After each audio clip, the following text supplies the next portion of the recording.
So my next question to you, Jeff, is in addition to mentors and teachers, you also had a patron of the arts while in Japan. And can you tell us a bit about the relationship of how that evolved and how that affected your work and your life choices as you went forward in your career?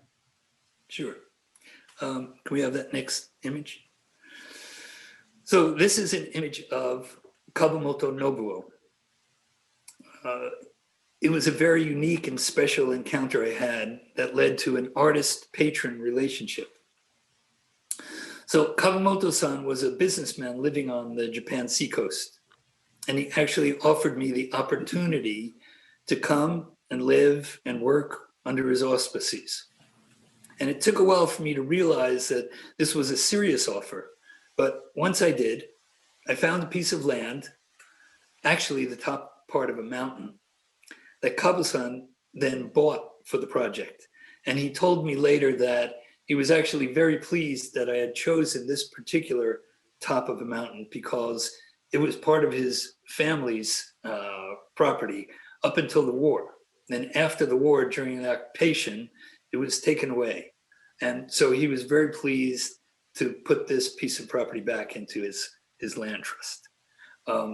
So he purchased this piece of property on top of the mountain, and then he financed building a bridge. We had to cross a stream.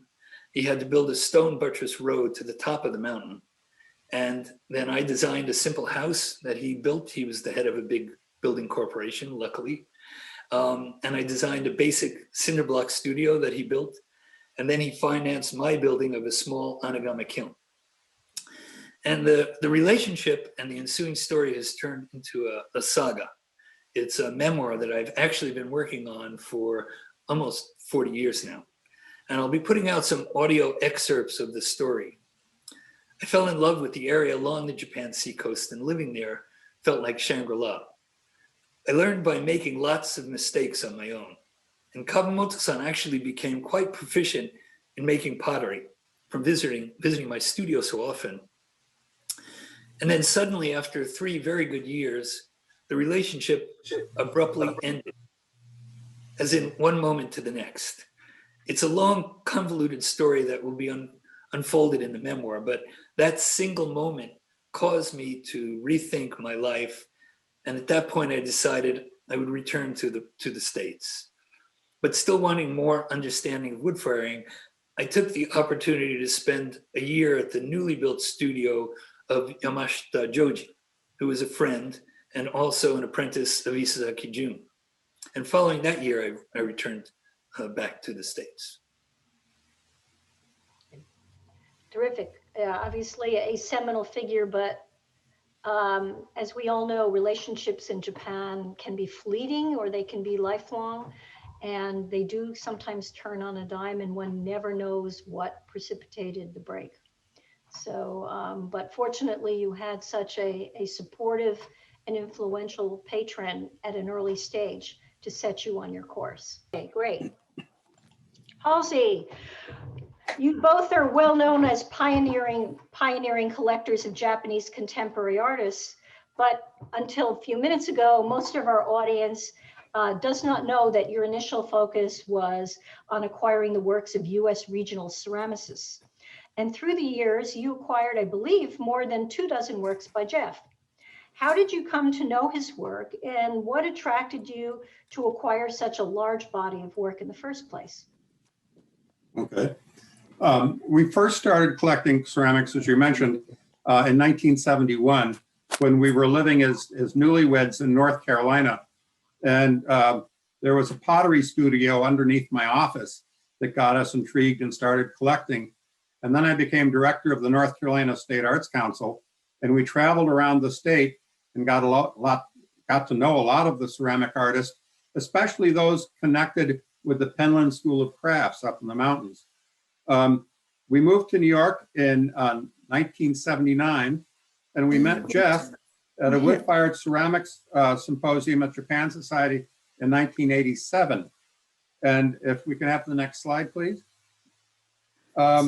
We had recently returned from Japan, having visited Brazil, and we're just absolutely delighted to meet someone who was doing wood-fired work that we admired. Not only that, but he was a nice guy. He was exciting. He was good to be around. He was fun. And slide, please. We were strongly attracted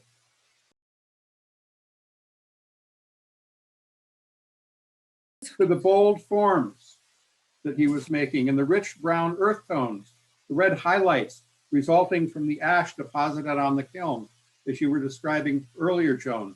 These kiln effects really captured our imagination, and the serendipitous nature of these kiln effects really were just joyful, and we started to seek them out as we looked at ceramics. Slide, please. So shortly after we met Jeff, we went up to Accord and we met Hinako and enjoyed her fabulous food. We loved Jeff's presentations, his pots, his storytelling. He was just so wonderful to be around. Next slide, please. And what we found over the years is that Jeff is a very generous teacher. He's very knowledgeable, he's very sharing, and we just learned a tremendous amount from him.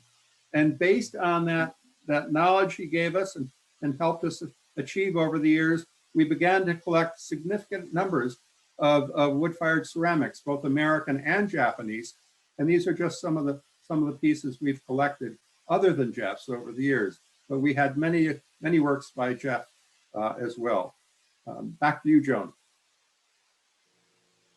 Thank you, Halsey. That was great. I'm loving looking at some of these old friends here and this mosaic. It's gorgeous. So that's the next question to Jeff. And my next question to you is that now you're returning to the United States in 1980.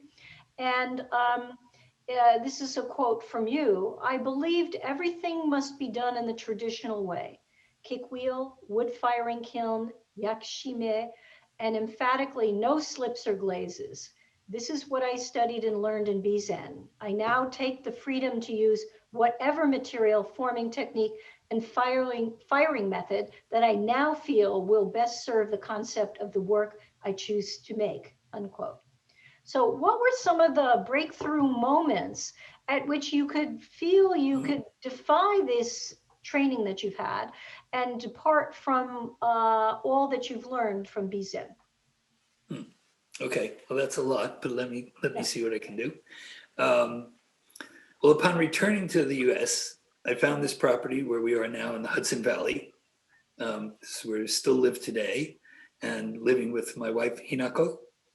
And she's been an inspiration in how she relates to ceramic vessels and food. Sometimes she'll see a new piece from the kiln and think what food might show best with that vessel. Or conversely, she may have a recipe in mind and then look for an appropriate serving dish. And she's also been one of my strongest critics, so I'm always being challenged in a good way. And once I was back here, there really were no teachers or mentors to ask questions anymore. So it was a matter of pretty much trial and error, lots of failures in the beginning, and questions to myself like, what's the validity of this Jewish guy in upstate New York making pottery that I learned in Japan? Who was my audience? It took a number of years to find my own voice. And surely when I first returned after spending 9 whole years in Japan, I was a romanticist in my approach to pottery, and even perhaps in the lifestyle. But gradually I became more of a pragmatist in how I work, expanding my parameters in how I work and being able to experiment with non-traditional techniques. So once this started, the pieces evolved into what I'm making today. Does that answer that, or is there more? That answers that beautifully. And I must say, Hinako is an artiste in the truest sense of the word in how not only she cooks, but how she makes your plates sing. Very nice. As an aside, but related aside, is that we're now working on our next exhibition, which is on Rosanjin and his rivals. And there was no man who knew this concept better than Rosanjin. And I think he was the one who set us all on this course of the tantamount importance of the vessel and the food that's upon it. And things taste better when presented beautifully, there's no question. So thank you, Hinako. Thank you, Hinako. Thank you, Hinako. You're welcome. Alice, it's your turn. Next batter up. You have traveled to Japan, I can't count how many times, and you've actually organized 4 ceramic tours for Japan Society, one even led by Jeff. What brought you to change from collecting American artists to your focus on Japan? And what did you end up doing with all of the American material once you changed your focus as you were living in a New York apartment and there wasn't room for everything, for sure? Thank you, Joan. We started to shift our focus from collecting American ceramics to Japanese ceramics as we got to know more and more Japanese clay artists through the ceramic tours we led. The ceramic tours focused on visiting clay artists in their homes and studios and sharing meals together. It was fun for the group. And here's an example of all of us at Shimoka Tatsuzo. We were able to eat off of his fabulous dinnerware that you can see here. Next slide. We didn't have space in our Upper West Side apartment to collect both American and Japanese ceramics. These are some of the Japanese ceramics we collected. Slide. In 2002, we renovated the apartment to add display space and to be able to entertain large groups more effectively. You can see we added shelves in front of windows. We added display space every place we could. Slide.